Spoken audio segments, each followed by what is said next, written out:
সরফরাজের পর ভারতীয় ক্রিকেটে আর এক বিদ্রোহী রাজ্যের হয়ে না খেলার সিদ্ধান্ত।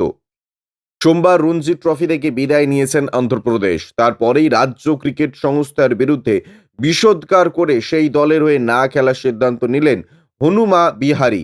চক্রান্তের অভিযোগ তুলেছেন তিনি, ইঙ্গিত করেছেন রাজনীতি করেই তাকে অধিনায়কত্ব থেকে সরানো হয়েছে। ম্যাচের পর একটা লম্বা পোস্ট করেন বিহারি। সেখানে তিনি লিখেছেন, আমার সংস্থা বিশ্বাস করে তারা যা বলবে সেটাই ক্রিকেটাররা মেনে চলবে।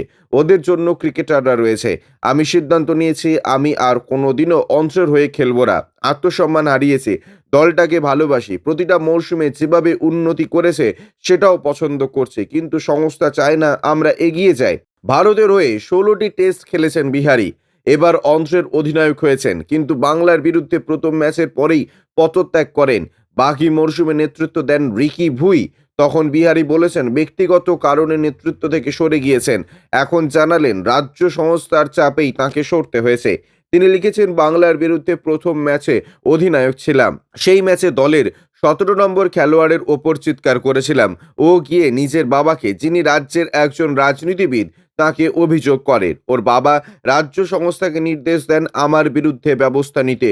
গতবারের ফাইনালিস্ট বাংলার বিরুদ্ধে আমরা 410 রান তাড়া জিতলেও কোনো কারণ ছাড়াই আমাকে পদত্যাগ করতে বলা হয়। ব্যুরো রিপোর্ট, ইউজে নিউজ।